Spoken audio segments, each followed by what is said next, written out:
Sloan Rackmuth. We mentioned her a moment ago. You got to see her.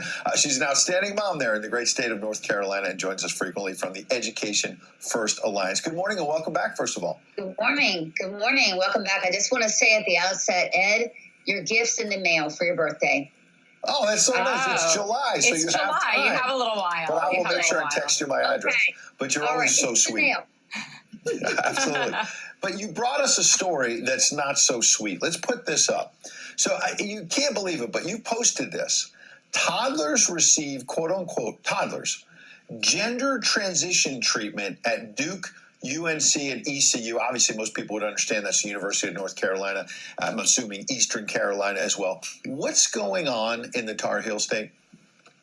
Yeah, so when you read these out, we understand across America as some of the most venerable institutions that train primary care physicians, internal medicine docs, and yes, now they are being trained to do gender-affirming care. Look, progressives tell us all the time that this stuff is not happening to little ones. They say it's a preposterous notion and that teens are getting gender-affirming care, but that's not true. So Duke University starts seeing transgender toddlers at the age of 2 years old.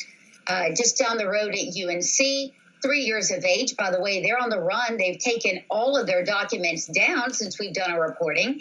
And ECU, get this, ECU among the worst offenders, you guys. They are hatching a plan and carrying it out to saturate rural communities with essentially pill mills. Family doctors are in these rural communities that are trained to push this stuff on children, and it gets worse.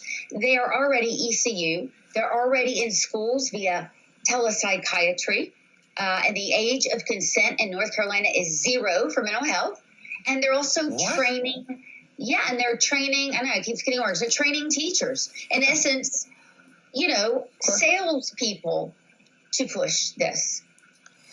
This is nuts. I mean, it sounds to me like two things: gender population control. It's causing that. That's the after effect of this, which is very, very convenient. And big pharma profits. I mean, how much is this about money?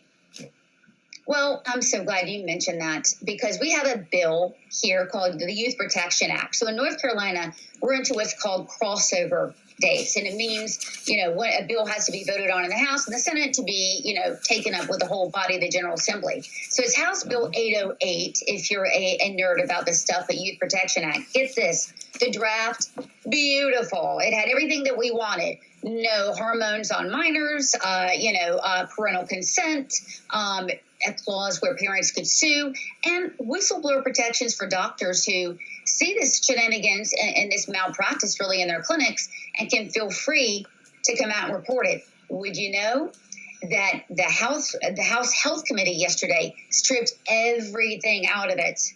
There's nothing left. Now you ask yourself, gosh, on that particular committee, there are around 25 Republicans and around 10 Democrats. Why did that happen? Well, follow the money. I mean, we are the state of education and medication. You've got big-time alum probably, in on this, bending the ear of Speaker Tim Moore. We're watching you. Thank you very much. You've got the Hospital Association, and you've got Big Pharma. This is the home of Big Pharma here in RTP. Unbelievable so they're pushing because they want these drugs, as you're suggesting, and I'm glad you're calling out Republicans. So people should go out and follow Education First Alliance. You're obviously doing great work. We'll have you back next week because I want to dig deeper on this. Yeah. It's insane they're doing this with toddlers. Insane. And we appreciate you blowing the whistle on it, so make sure you follow Sloan. We appreciate it. In the meantime,